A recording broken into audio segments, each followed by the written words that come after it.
All right, so this person sees results in our program faster than other types of people.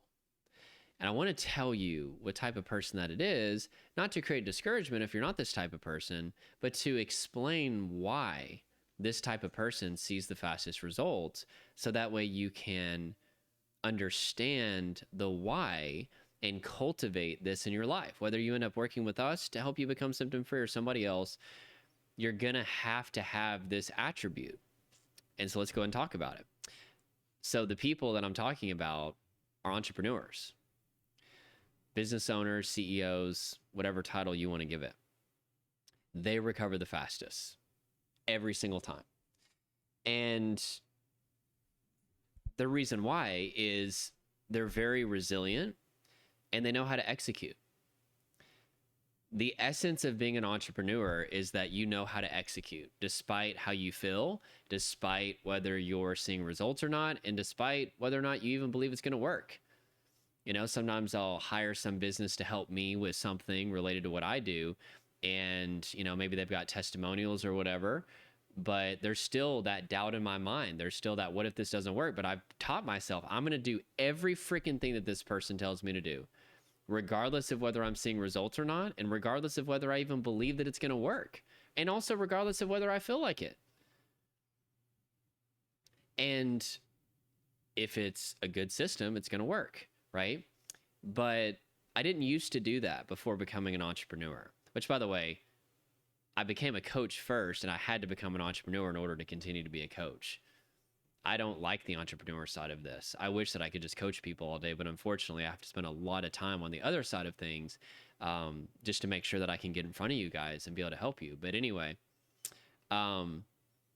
entrepreneurs automatically have a prerequisite for getting out of anxiety and panic attacks and depersonalization, realization, existential obsession, health anxiety, intrusive anxious thoughts, all the stuff that we help with. Because we can give you the plan.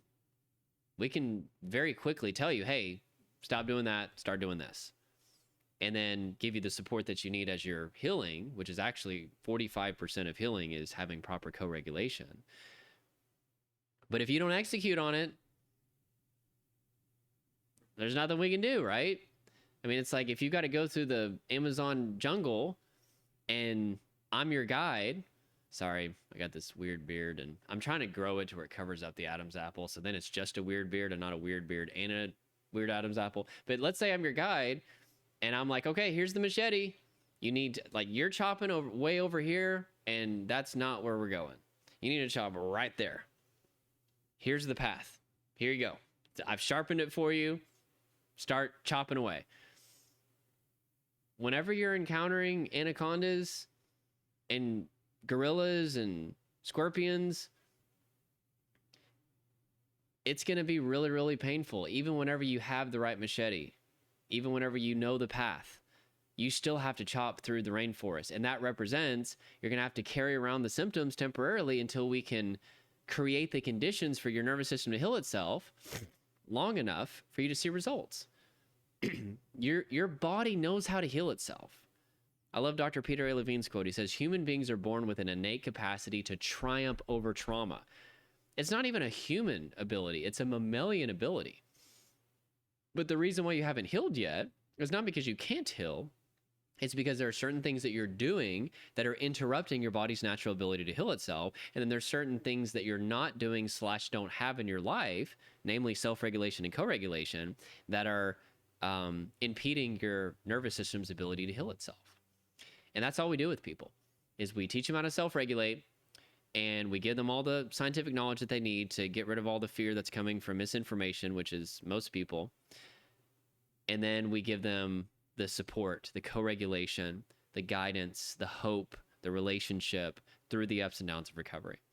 But if you don't execute despite how you feel, and you feel hopeless and you feel terrible, it doesn't matter how good our approach is, how much that it's evidence-based, which it is. It doesn't matter how much anecdotal evidence that we have, which we have a lot. You're not going to see the results that you want to see. So whenever we have somebody like an entrepreneur come in, they've had to execute in order to be a business owner, because you don't have a boss when you're a business owner. There's nobody waking you up at 7:30 and be like, hey, it's time to get to work, clock in, or you're going to get fired. Like, you have to be very self-motivated, and you have to persevere despite constant failure. That's basically, you might as well be a failure near, right? Like, which failure is really opportunity, though.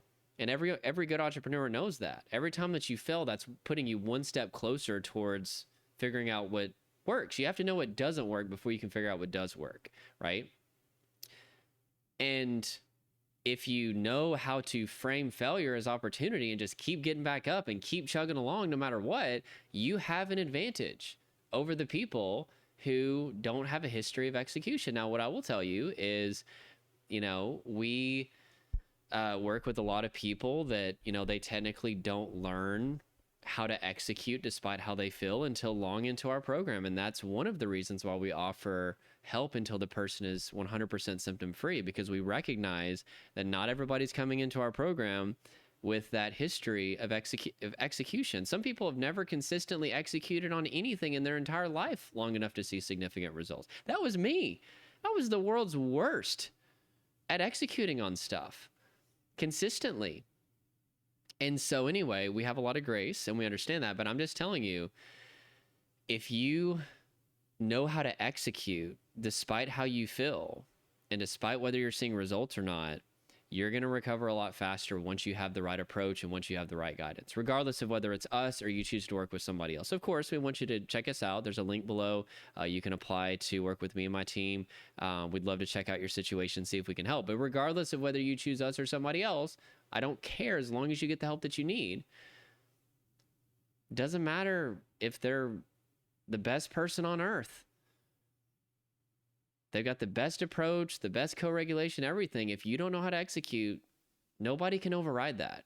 That's what I tell my clients. I'm like, listen, imagine that I'm like the best fitness coach in the world, and I've got the best diet, which clearly I am the best fitness coach. I mean, you can see from the neck. I mean, there's just the bulge, the muscle bulge. Like, I'm going to have to start covering this up because I don't want to break your camera or your phone or your device. Okay. That wasn't that funny. I'm never doing that again. Actually, I probably will, because it's just comes with the package. Corny jokes all day. Anyway, but I could be the best fitness instructor ever. You could have Arnold Schwarzenegger as your gym instructor. Okay, today we are going to do the biceps. That was not a good impersonation at all. That was, I am the Terminator. Okay, let's get into it. I'm going to help you get 15-inch biceps. That still was horrible. I'm never doing that again. You could have Arnold Schwarzenegger as your personal fitness coach and have a private gym and have the best diet coach in the world, but you got to show up and you got to eat the food or not eat the food. You have to lift the weights. You have to do the work. Healing trauma, which is what I help people with, is about fixing a life, and that's freaking hard. It's hard. It's not as easy as just accepting your symptoms or distracting away from them. My God, I wish that stuff worked in the long term.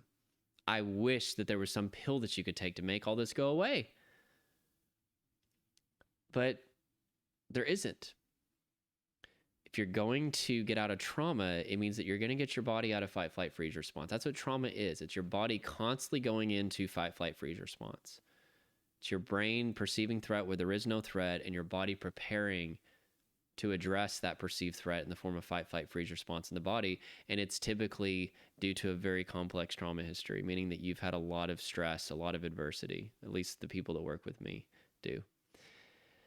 And it's going to take a lot of time, but because of neuroplasticity, we can do it. But you got to get out of this quick fix mentality. As long as you're buying up all these programs and courses, it's like, oh, this person's got this thing that you can do, or this thing that you can take.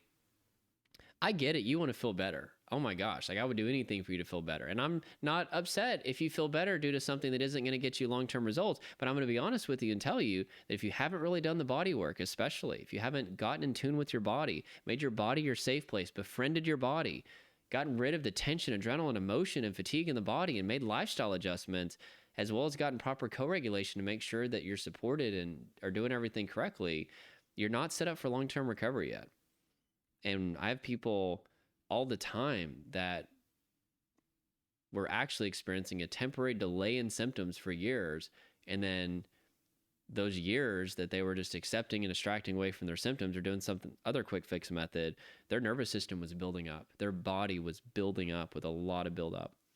And then they couldn't distract away anymore. They couldn't accept away. That was my story. Originally, acceptance saved my life. It helped me get over panic attacks. And I was preaching the acceptance gospel. I was like, oh, you got anxiety and panic? Accept. It's everything. But you want to know what? While that may be really good whenever you've got a lot of resistance, if one of the primary layers is resistance, yeah, you can see a lot of results with that. But if you don't learn how to self-regulate, you don't learn how to deal with what's happening in your body, it's all just going to build up and it's going to be bad. And so I would encourage you to do the work that you need to do. And if you are an entrepreneur or have a history of executing, also former military or current military, that those people have a lot higher success rate than other people as far as how fast they're able to see results. You're going to have a leg up, but you can learn this skill though, right? Do stuff that you don't want to do. That's where David Goggins comes in. He says, do stuff that sucks every day. Practice, even just putting your arms out and holding it for 2 minutes can be really, really powerful to help build some resilience. But just practice not giving up, practice executing, even if it's a small thing.